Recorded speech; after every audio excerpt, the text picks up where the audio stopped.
अब मैं मुझको याद भी तो मैं तो लम्हों में जी। अस्सलाम वालेकुम जी, उम्मीद करता हूँ आप सब खैरियत से होंगे। लाइट्स कैमरा एक्शन के साथ एक बार फिर आपका भाई हाजिर है। और आज की एपिसोड जो है ना वो मेरे लिए बड़ी इंटरेस्टिंग है, क्योंकि आज मैं अपनी बड़ी मन पसंदीदा चीज़ों का जो है रिव्यू करने वाला हूँ, जो कि है लेंसेज। और एक चाइना की कंपनी है, 7 आर्टिस्टेन नाम है। इन्होंने मुझे 2 लेंसेज अभी रिसेंटली भेजे हैं, जो कि शिपमेंट फाइनली मेरे पास आ चुकी है। और वही के रिव्यू बनाए मंसूर भाई, मानी भाई, रिव्यू बनाए आप, माशाल्लाह से अच्छा सीन है।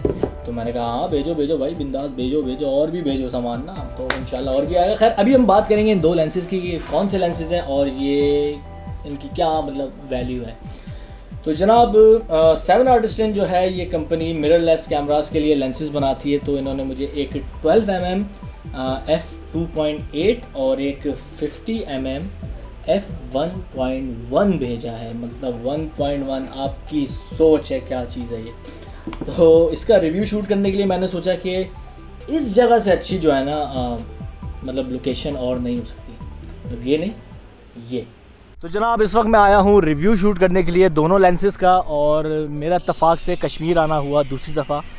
तो मैंने सोचा कि यार जब रिव्यू बनाना है ना, तो भाई कश्मीर से प्यारी जगह जो है ना और कोई नहीं हो सकती। तो जैसे कि आप देख रहे हैं, ये 12mm लेंस अभी मेरे सोनी A6500 पर लगा हुआ है। और जो है मतलब ये क्या रिज़ल्ट दे रहा है, क्या फ्रेम साइज़ है, ये आपको दिख रहा होगा। बाकी जो है मैं इसकी और भी B-rolls वगैरह भी शूट करूँगा। इसके अलावा जो दूसरा लेंस मैं लाया हूँ, जो आपको मैंने अभी बताया थोड़ी देर पहले कि ये 50mm है 1.1, और इसको अभी हम जब B-roll इससे चेक करेंगे ना, तो भाई देखना नेक्स्ट लेवल गेम आएगा। यूजुअली 1.1 अपर्चर आपको ईज़िली नहीं मिलता दूसरी कंपनीज़ में। तो देखते हैं कि ये लेंस क्या बोलता है। अब मेरी सांस फूलने का रीज़न ये है कि यहाँ पे जो है ना ऑक्सीजन कम है। पीर 84 पे मैं इस वक्त मौजूद हूँ कश्मीर, और ये तकरीबन जो है 8000 फुट जो है ऊंचाई पे है ज़मीन से। तो यहाँ पे ऑक्सीजन का थोड़ा सा मसला है, लेकिन खैर है यार, काम है, करना है, मज़ा आएगा। अच्छा देख लो पीछे व्यू, देखो चेक करो, मज़ेदार।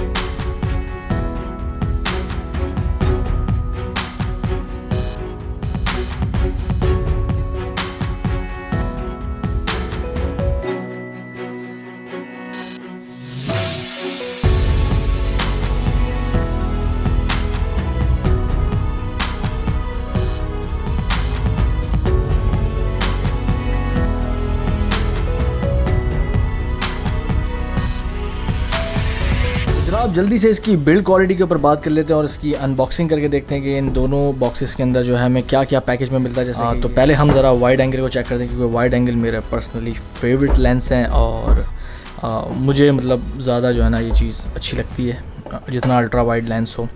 तो देखते हैं कि क्या मामलात हैं। और ये देखें कि इस तरह से जो है पैकिंग में आता है। और बिल्ड क्वालिटी मैं कहूँगा इसकी बहुत अच्छी है। थोड़ा सा हैवी आप कह सकते हैं इसको लेंस है ये, क्योंकि मेटल की बॉडी बनी हुई है। और इसमें जो है क्या कहते हैं, आपको लाइक बैलेंसिंग बड़ी अच्छी आपको कह लें कि आपको मिल जाती है जब आप इसको यूज़ करते हैं अपने कैमरा पे। और इसका जो माउंट है वो माउंट इन्होंने पूरा स्टील का दिया है, तो ये बड़ी अच्छी चीज़ है।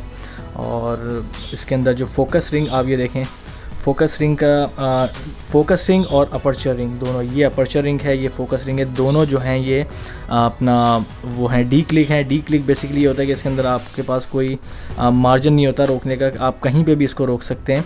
जैसे कि अगर मैं यानी 16 से लेके 2.8 तक इसका अपर्चर है, तो 2.8 और 4, 4.1, 4.2, 4.5 कहीं पे भी मेरा दिल करे मैं इसको रोक सकता हूँ, ना कि इसको मतलब इसके अंदर क्लिक का कोई ऑप्शन नहीं है। और ये बड़ी अच्छी चीज़ होती है। और स्मूथ इसका ये फोकस रिंग है, आप देखें। अच्छा जी, 50mm के बॉक्स में जो है हमें क्या क्या चीज़ें मिलती हैं देखते हैं। ये एक माउंट है जिसके बारे में मैं थोड़ी देर में बात करूँगा। ये क्या चीज़ है ये मुझे नहीं पता। अच्छा जी, ये लेंस जो है ना ये थोड़ा सा हैवी लेंस है, और इसकी जो क्वालिटी है वो थोड़ी सी ज़्यादा अच्छी है एज़ कम्पेयर 12mm, क्योंकि ये थोड़ा सा हैवी है। इसका अपर्चर 1 पॉइंट यानी ज़्यादा वाइड अपर्चर है इसका 1.1, और इसका जो ये माउंट है ये जेड माउंट है। जेड माउंट बेसिकली लाइका के माउंट्स होते हैं। लाइका पाकिस्तान में इतना ज़्यादा यूज़ होता नहीं है, तो इसको सोनी के माउंट में कन्वर्ट करने के लिए ये Z2E कन्वर्टर जो है ये इन्होंने मुझे भेजा है साथ इस पैकेज के अंदर। और इसको आप ऐसे अगर जोड़ देते हैं तो ये भैया जी आपका बन जाएगा सोनी का ई माउंट लेंस। तो अब आप ईज़िली इसको आप अपने सोनी के लेंसेज के कैमरा के साथ अटैच कर सकते हैं। ये इसका ढक्कन कवर कुछ भी कह लें आप इसको, ये अच्छा है। ये थोड़ा सा बेहतर है 12mm से, क्योंकि ये ज़्यादा जो है ना इसकी ग्रिप अच्छी है एज़ कम्पेयर 12mm। लेकिन खैर ठीक है, अगर लॉक सिस्टम होता तो मुझे पर्सनली ज़्यादा पसंद आता। अब आपको मैं एक बड़ी ज़बरदस्त चीज़ दिखाता हूँ कि 1.1 अपर्चर और इसके जो ब्लेड्स हैं, यानी कि जो इसके अंदर रिंग्स हैं ना, ये जो देख रहे हैं आप, ये खुल रहा है और ये बंद हो रहा है, ये 13 ब्लेड्स के अंदर डिवाइड हुआ है। इसका मतलब ये है कि ये पीछे ख़तरनाक किस्म का जो है ना आपको ब्लर देगा। और अगर फोटोग्राफर्स जो हैं उनको जो बोका जो बेसिकली इसमें होता है, बोके की शेप जो बनती है वो बहुत खूबसूरत इसके अंदर जो है ना वो बनेगी, और इसको अच्छी तरह से जो है ना मतलब उसको ब्लर करेगा। पीछे आपका जो बैकग्राउंड होगा और जो आपका कैरेक्टर, आपका ऑब्जेक्ट होगा, वो बहुत अच्छी तरह से जो है ना फोकस में होगा।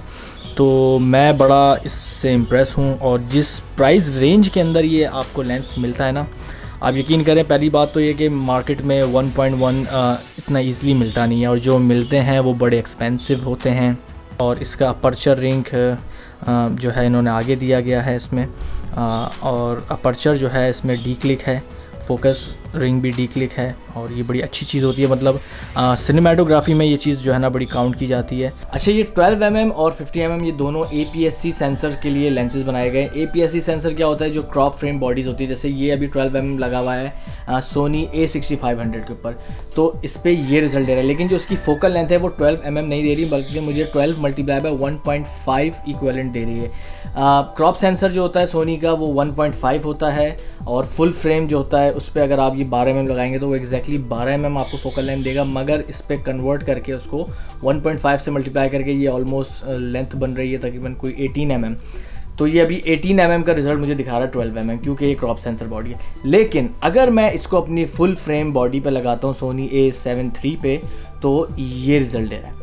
अच्छा, आप देख सकते हैं कि अभी जो है इसके साइड में एक ब्लैक सा जो है ना आपको सर्कल दिख रहा होगा, थोड़ा सा शेड्स आ रहे हैं। इसको विनिएटिंग कहते हैं। ये इस वजह से आ रही है क्योंकि ये जो लेंस है ये क्रॉप सेंसर के लिए बनाया गया है और बॉडी फुल फ्रेम की है। लेकिन सोनी A7 III के अंदर एक ऑप्शन है कि आप इसको APS-C मोड पे कन्वर्ट कर सकते हैं, यानी कि जो फुल फ्रेम है वो कन्वर्ट होकर क्रॉप फ्रेम सेंसर बन जाता है। तो ये मैंने ऑन किया और अब आप देख सकते हैं थोड़ा सा रिजल्ट में फ़र्क, आई एम श्योर आपको दिखा होगा। तो आप देख सकते हैं कि ये रिजल्ट दे रहा है। साइड में शायद थोड़े से मुझे फील हो रहे हैं कि ब्लैक जो है वो सर्कल आ रहे हैं अभी भी, लेकिन ये कि काफ़ी थोड़ा सा रिज़ल्ट में फ़र्क पड़ा। इसी तरह 50mm ये मैंने भी लगाया है और इसको मैं चेक कर रहा हूँ बग़ैर APS-C ऑन की, यानी कि ये भी फुल फ्रेम सेंसर काम कर रहा है कैमरे की बॉडी का, और ये क्रॉप सेंसर फ्रेम 50mm लगा हुआ है। तो ये रिजल्ट दे रहा है। लेकिन अगर मैं बॉडी से APS-C ऑन कर देता हूँ सोनी A7 III का, तो उसके बाद ये रिज़ल्ट देता है। तो आप चेक कर सकते हैं कि थोड़ा सा आपको मतलब फ़र्क दिख रहा होगा। और ये थोड़ा सा मतलब जूम कर दिया इसने, क्योंकि जब मल्टीप्लाई बाय 1.5 कर दिया इसकी फोकल लेंथ को। तो जनाब ये एक छोटा सा रिव्यू था, और क्रॉप सेंसर और फुल फ्रेम के बारे में मैं आपको एक अलग से मतलब एक रिव्यू शूट करूँगा, क्योंकि ये एक बड़ा लंबा टॉपिक है। तो उसमें मैं आपको थोड़ी सी इन्फॉर्मेशन दूंगा कि इन दोनों चीज़ों में क्या फ़र्क है और क्या फ़ायदे हैं, तो इसके बारे में हम डिटेल में बात करेंगे।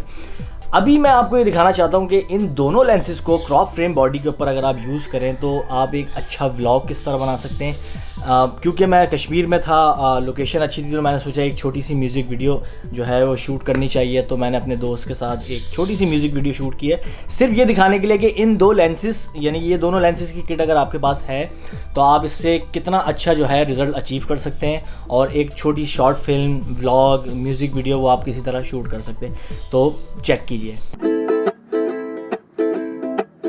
अब न मुझको याद भी तो मैं तो लम्हों में जीता चला जा रहा हूँ। मैं कहाँ पे जा रहा हूँ, कहाँ हूँ, इस यकीन से मैं यहाँ हूँ। ये ज़माना ये भला है और जो राह में मिला है, थोड़ी दूर जो चला है वो भी याद भी भला था। पता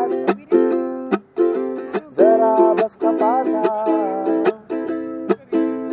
भटका जरा ही मेरे गाँव का ही वो रास्ता पुराना जिसे याद आना जरूरी था, लेकिन जो रोया मेरे दिल वो एक मेरा घर था, पुराना सा डर था, मगर अब ना मैं अपने घर का रहा। सफर का ही था मैं, सफर का रहा, इधर का यूं ना उधर का रहा, सफर का ही था मैं, सफर का रहा, मैं रहा, मैं रहा।